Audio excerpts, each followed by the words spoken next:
Hello everyone and welcome to part one of our how to do a walk cycle in 3D. So a few bits of information to preface this. First of all, we're going to be doing the kind of walk cycle where the character stands still. So this is not a walk cycle you could actually put into a film or anything. This is just for the study of walk cycles. The type of walk cycle we are going to be doing is a little bit in between Richard Williams's sort of vanilla, here's the basics of a walk cycle, with a little bit of Preston Blair's slightly more cartoony sort of look. So we're going for, not quite as blasé as this, little bit more personality. But I'm not going to very much extremes because I want you guys to have a framework to go off of for your own personalities that you add to your characters. Um, Also, for the, give me one second. There we go. For this view, we're going to be switching to a couple different views sometimes. So some of the time I'll be here. I think I want, yeah. I'm going to kind of have this here, and then I'm going to have orthographic view. Yes, there we go. Side view here. And so this is going to be where I change things, and this is going to be where I kind of like watch it in a 3/4 view, which means I also want to do that, which fisheyes this a little bit, but I want room to work in here. Also, I'm starting on frame 1. And we're going to do the contact pose first. Now, the contact pose is where we set up how far apart the feet are going to be, because the feet are at their furthest apart there. The arms are at their almost furthest apart, but we can at least pose them. We'll set up how the back is spinning, what the head is doing, and how much of a bounce there is, or half of how much of the bounce there is, because they're going to be there we go. So step 1 is I definitely have to lower the hips. We'll see if that's enough in a minute. And then I need to bring the feet forward and backwards. Now, eventually I will probably pause this so you don't have to watch me do stuff, but I want you to see, what's going on. And one of the things that I want to avoid is stretching this away from here. So I go about as far as I need to get a pretty straight leg. Same with this. Now, for here, I can engage this, which puts the toe back on the ground, which kind of changes a little bit how much we can extend this. And then for this one, we can do something like that, or we can do... Nah, I want this to be... This is like as the foot is getting on the ground. So this is right as the foot touches the ground. And you can see when we rotate the ankle, that changes this as well. So we can kind of change um, what's going on here. And then let me see what else. So as I come up with this contact pose, one of the things I have to ask myself, and I literally get up out of my chair, and it's a little bit hard because I can't move very far while I'm talking to you guys, but I'm like, all right, if I'm, moving with that foot, forward, what are my hips doing, right? Because I need to figure out, what direction things are rotating in. So I can rotate this a little bit. And I can also figure out how much I want to lean the character forwards or backwards. So if we're, like really, plowing ahead versus like doop de doop de doo, chill walk, that changes where we do that. And you can see again, the knees change. So we have to make some decisions right away about, is this, how's the character leaning? So don't spend too much time fussing over the,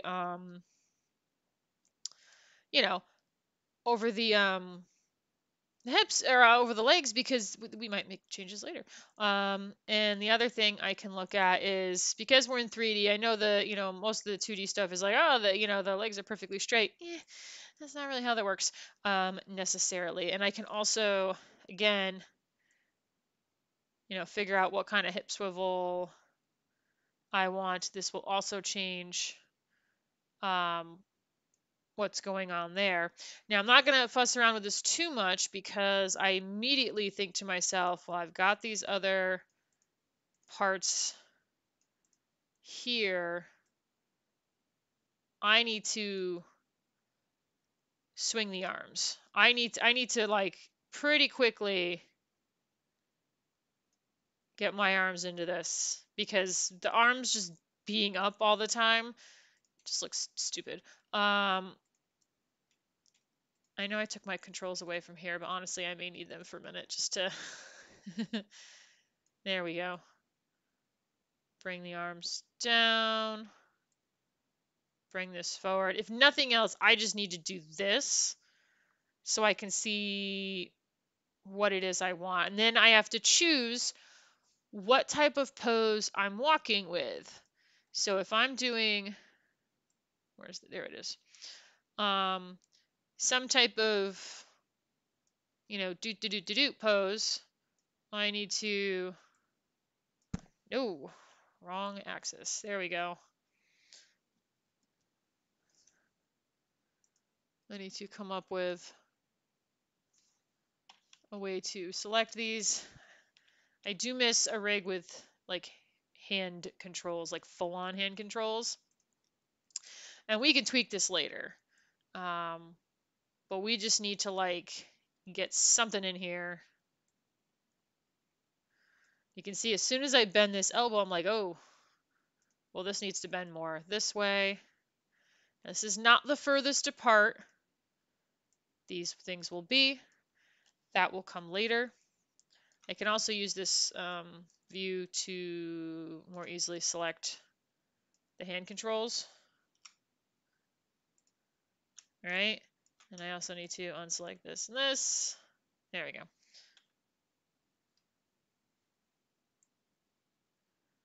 There we go. All right. So we're getting started. Still got a bit more to do. I can, especially given, how energetic I want this to be, I got to figure out how much these shoulders are going to move. And then I can look at it over here, which, 3/4 view is what we're going for eventually. But I got to zoom out a little bit because my fisheye lens here is messing around with things. That's why the hand looks so humongous. But I got to ask myself, like, am I swinging too far? And maybe not. Because of the FK arms, in order to unswing this, I would have to do a bit of work. I can also ask myself, by the way, what's going on with the shoulder blade? So it's not just the one thing, it's all the things. So the back shoulder, I'm swinging my arms, you can't see me, but I'm doing that, and I'm thinking to myself, like, when the shoulder's back, when the arm is back, the shoulder's down a little bit, and then this one's going to be up a little bit. It's going to be a subtle thing, but I think it'll matter. And then last but not least, I got to like have the head turn at least a little bit forward. And, we want our heads adjust. So our heads adjust to look where we're going without us thinking about it. And if you were making a more complex walk cycle, you might have it like, the character's looking all over the place. But for right now, maybe you're going to stick with this. Looking at it. I'm thinking,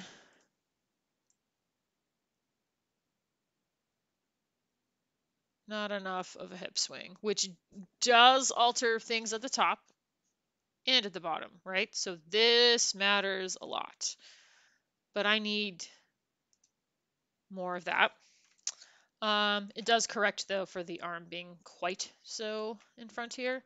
But it does mean that I can kind come in here and put that back. Yeah. And so what I would do is, because of, it's the first time I'm setting this up with this particular character, what I'll probably do is just hit S. I drag select everything and I hit S just to put a key on everything here. We haven't been doing that yet because I've been wanting you to pay attention to what's being keyed. But this is the first time we're doing something as complex as a walk cycle. So by hitting S on the keyboard, it puts a key on everything. This is going to muddy up your graph editor. You will have to go back in and clean it up later. But for right now, it helps, because like we don't technically need a key on this, right? That'll be one of those things you clean up later. All right. So a couple last things that I would want to do.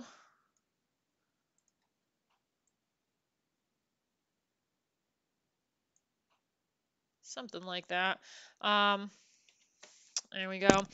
And just to get a general idea. I just want a general idea of where it's going. I'm not going to finesse it too much right now because once I put the other one in, right, like that's going to change. Once I put some of the other steps in, that's going to really change everything. And then I'm going to, know what I have to adjust. So then I have to decide,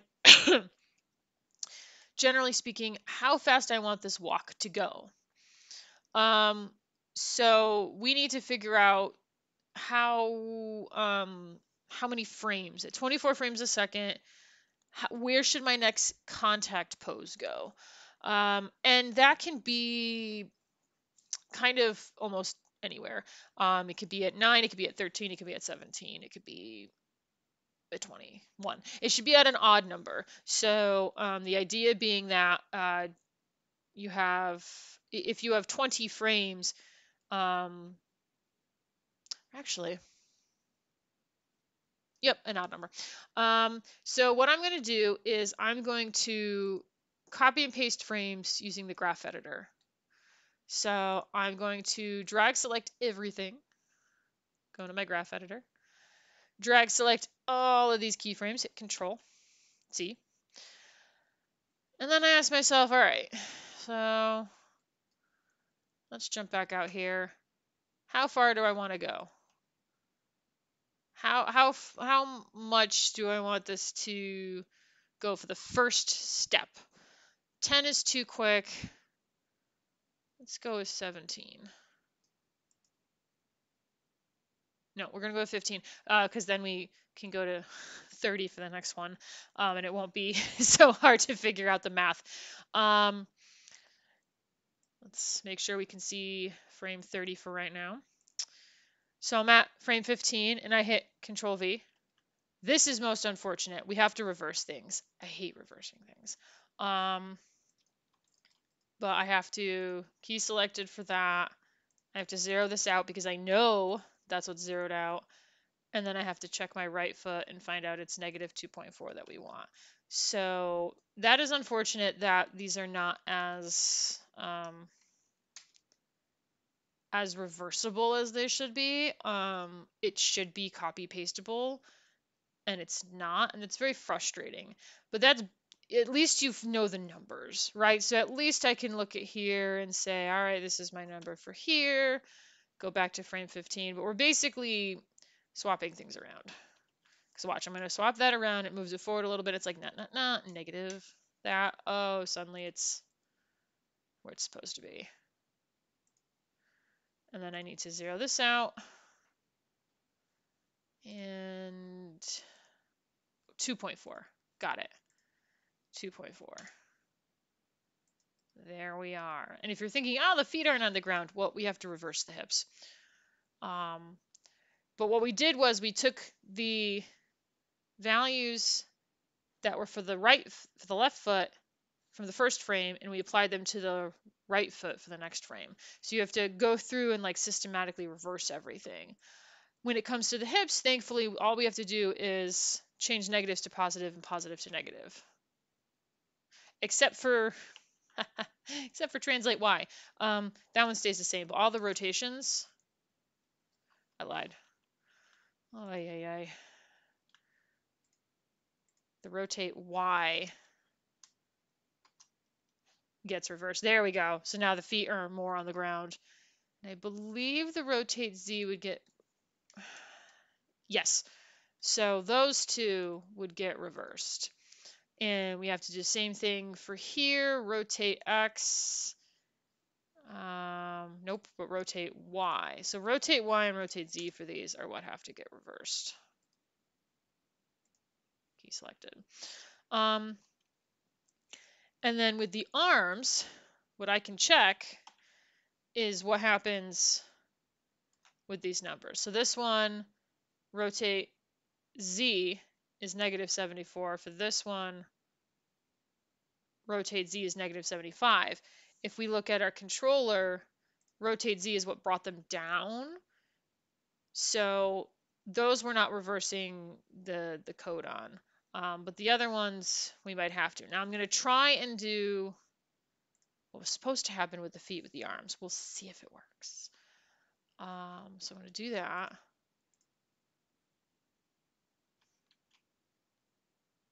Nope. Did not evaluate as expected. We love that. So we're going to try something else altogether. The brute force way is to simply write down your numbers, but I don't like brute force. I like things to just work. So we are going to try, let's see. Oh, what the heck? Sorry, stand by.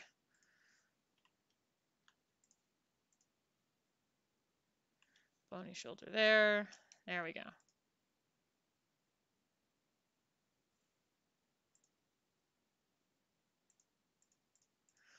So if we go to the beginning, we copy and paste these keys, go to frame 15, go to the other shoulder, paste. Oh dear. Oh yes, that's what we want. We want it to move. It's swinging. That's what the arm looks like when it's swinging. And because I didn't write my numbers down, I now don't know what the other shoulder was. So I might have to, go back a little bit. But if we look, nope, I broke something. We love it when we break things. So I'm going to pause this for one moment and figure out what I broke and then unbreak it and then get right back to you. All right. So unfortunately, the copy paste is not working very well on this rig. So what I'm doing instead is I'm just knowing which things I have to change, and I wrote a couple things down, and so I know that this needs to be, oh dear, it's not moving the arm. If I have to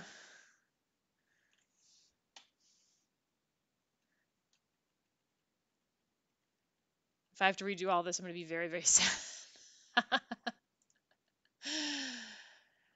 Yeah, oh no. I somehow ended up with a whole second set of controls for my character, which is super awkward. Which meant I couldn't select. Let's go. It means I couldn't select anything. But if we do this, yay, there we go.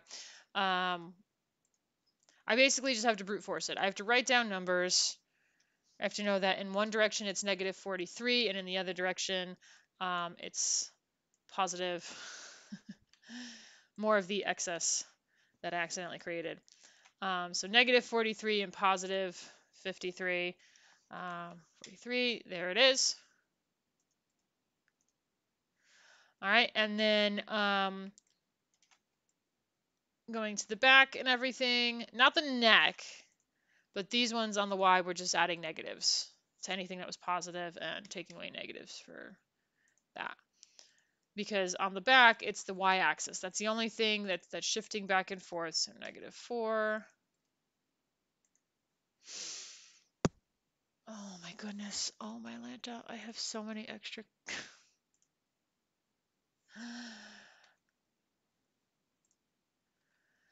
You know how I know what's broken? It says pasted.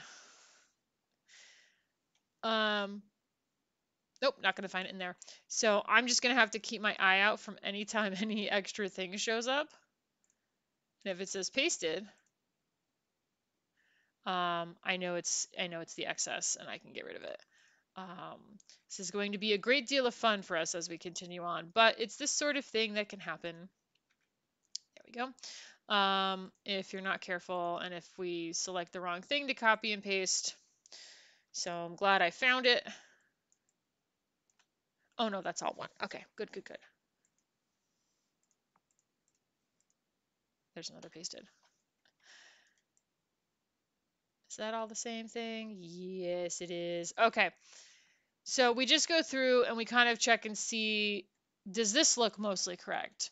And I'm actually going to reverse the head as well. I was thinking I wouldn't have to, but if I shift the body that much, I am going to have to reverse the head. And remember, it's only the stuff along the y-axis usually that we're reversing. Everything else should stay the same because the y direction is the only direction that changes. That's not to say that things don't shift as you're walking. It just means that things only, shift from left to right along the y-axis as we're walking. Now here's another neat trick. This does not look right. Like if we try to watch this play, right, that's not what we're looking for. And I wonder a great deal at why that looks wrong. We'll fix that later. So what we're going to do is we're going to select everything and we're going to go into here.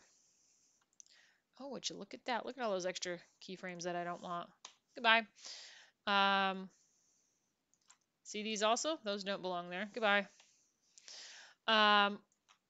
We should look like this. It should look perfectly like, everything goes A, B, A, except now we're going to do stepped keyframes. And if you want, you can actually, if you want it to always do stepped keyframes for right now, we can actually tell it in animation settings. What? Aha, there we go. Out, default out tangent stepped.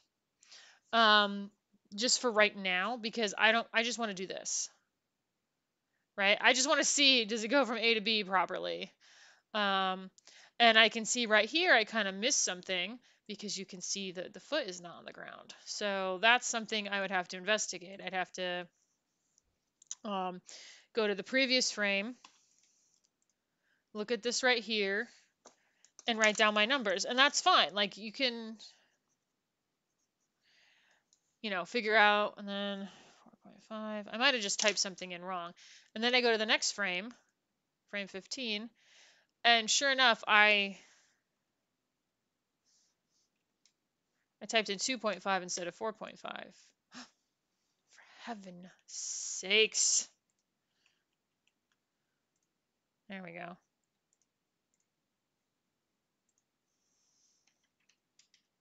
There it is. So I just typed in the wrong number for the back, and that's why those two back feet don't look correct. Now you should see more shifting up here, right? Because we can actually see it spinning. The feet look, replaceable. The head is shifting a little. That's okay. These things aren't going to be exact anyways, but I could double check, which part I missed. I definitely want the feet to be interchangeable though. Once you get this all set, we expand our time frame out again. And so we've been at 15, 30, and that means 45. And we select all of our keyframes and all of these keyframes that are at 15, and they get duplicated to 45. There we go. And what should be happening is that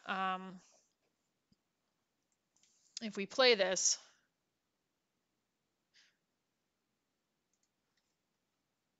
I fixed this one. The nice thing about copying and pasting keyframes is I copy this, I go to frame 30, I paste it again, I see something shift, I'm like, all right, there we go. That's better. But you should basically end up with two sets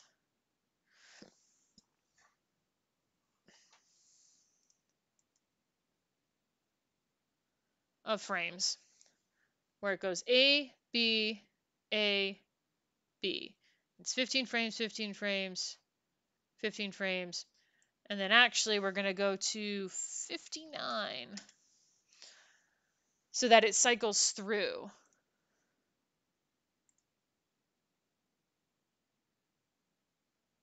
There we go. We basically got 2 steps we're looking at, which is, I didn't need to do this. This is left foot forward, right foot forward, left foot forward, right foot forward. Technically speaking, I don't really need this. I can actually go to, there we go, 29. A little bit less to worry about. I apologize. I do tend to, when things are either or, I do tend to mix them up sometimes. So you can imagine walk cycles for me are a little bit of a sticky business. So what happens is I forget that this is a repeat of the beginning, so we don't need the other step. We just hide this one. But now if we watch it, it should be, yep. And these are your contact poses, right? So you set yourself up with a first contact pose, with your feet furthest apart, and then through copy and paste or through writing down numbers and transferring them, and then by reversing certain things like the y-axis on the back, you can then get your other foot forward. So your left foot forward is here, and then your right foot forward is just the reversal of all those things. And then you copy and paste the first set of keys again, so you can go A, B, A. And if I play it from this side, where we'll actually watch it, I can start to see things. And one of the things I might start to see is that I definitely need way more work with the back. I need way more work going on with the back and hips. I'm looking at this going, oh dear. I do not have, for example, any sort of, and we can see these things, but there's no hips moving back and forth in this direction. So I need to go over to this side by a little bit. Translate X. Select keyboard. Oh, there's the rest of my accidental duplicate rig.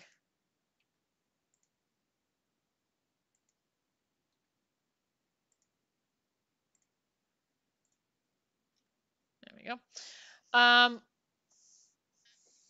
Right, so we need this to slide over. We also need the hips to do their thing in this direction. So I'm going to grab this and say key selected. And then when we go here,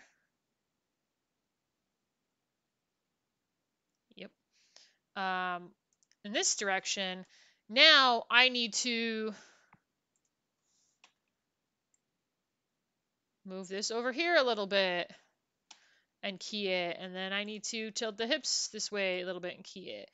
And now at this point is where you can decide, do I want this to be exact, or do I want to allow in a little bit of inconsistencies now, right? So what you have to decide at this point is it gonna be exact going forward? In which case I need to write down what these numbers are and transfer them to the other set of keyframes, or do I say, all right, I can eyeball it and it'll be close enough, and that will be how I look at things. You can also see I have to change my footing a little bit for both sets of keys because it ended up off the ground. Because when I shifted the feet, and frankly, I look at that as a good thing because I think this foot was a little bit too far ahead. That should have told me that there was something wrong. Now, if we want this to cycle properly, though, I do have to go back into my graph editor, select all these keyframes, and then go to frame 30 and repaste them. Always remember you have these off-screen keyframes for your repeat of your first contact step. That's not doing me any good. There we go.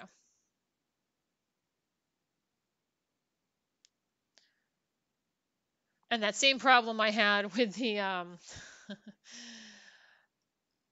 there we go.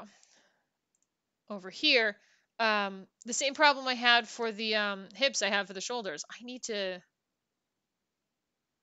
I need to work in a bit of a, you know, bit of a something something there. Then I need to adjust the head a little bit. Now these are along a different axis. So this is where it gets tricky. I did that way. And now for this side, now I already can't remember how I did. Oh, yeah. Okay. So now I need to lean him to this side. Never forgetting to place keys on things. And you'll notice I haven't put in any of the other